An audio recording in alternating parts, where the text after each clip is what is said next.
We are congregated here today to give consideration to those who are no longer with us. A funeral is a reflective event, a time to commemorate those who are lost. Through eulogies, we express the essence of this gathering with words. I am here today to shed light on a topic that is too often left in the dark. Today, rather than talk about death, I want to talk about the fragility and beauty of life. Death appears to the mortal masses as both inevitable and impossible. To some, death takes on an altered form as it dons a malignant mask.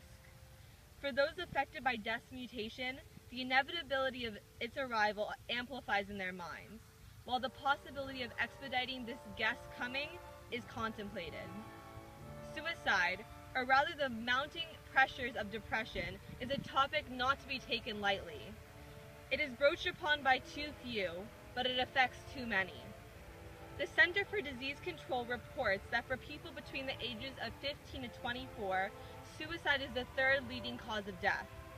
Young, innocuous, naive souls that once rode bicycles down the streets, chased ice cream trucks, had moms and dads and sisters and brothers, gone forever.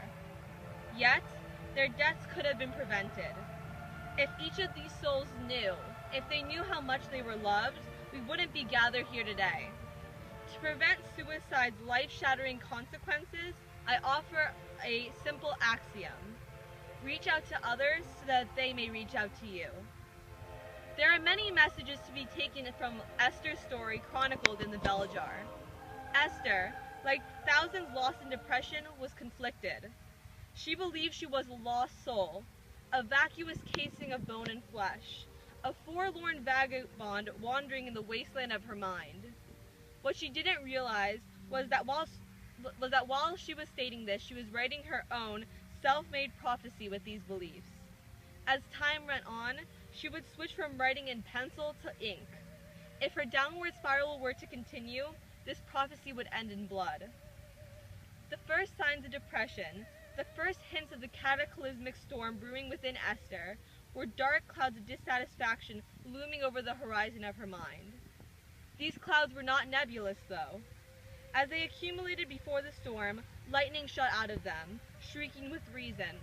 Affluenza, the multifarious gifts the girls were given during their internship in New York that never really quite satisfied Esther. Lust, Buddy Willard's affair and Doreen's poisonous relations shot from the ever-present cloud of virginity. Loss, Esther's inability to use her own language to communicate caused her to lose inspiration, ability, and experience. These rays of lightning scorched the earth around Esther until she went mad.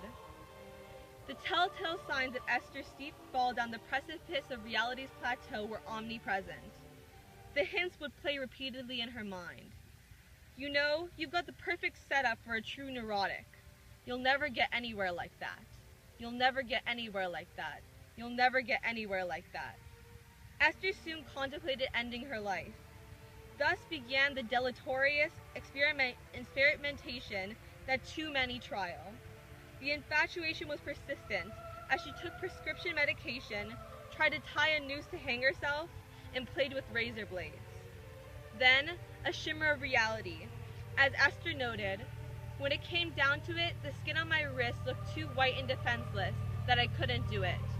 This confession marked a turning point that made the difference between life or death. Possibly one of the most critical turning points to avoid suicide is confession. In the bell jar, Esther reaches out to her aunt's sister-in-law. She regarded her as having a gentle, intuitive touch. Perhaps this touch is the reason why Esther decided to admit what would have once been too unbelievable to fathom. The essence of her being, reading, writing, sleeping, eating, had disappeared long ago. In admitting this to her confidant, Esther finally received the help she desperately needed and was referred to a psychiatrist. From the bell jar, innumerable lessons regarding suicide prevention can be learned.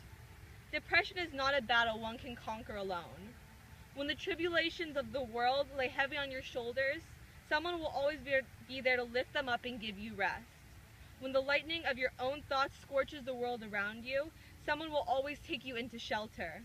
When the battle seems lost, someone will always offer auxiliary. When you are too afraid to admit the need for help, know that someone will have the right words that you need to hear.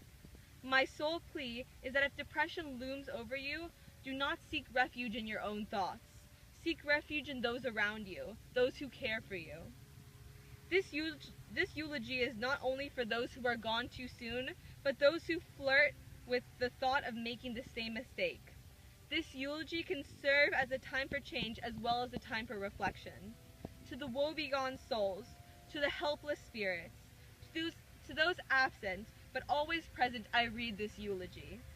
Rest in peace. Rest in the comfort of those who love you, whether that be God or your friends and family here on earth.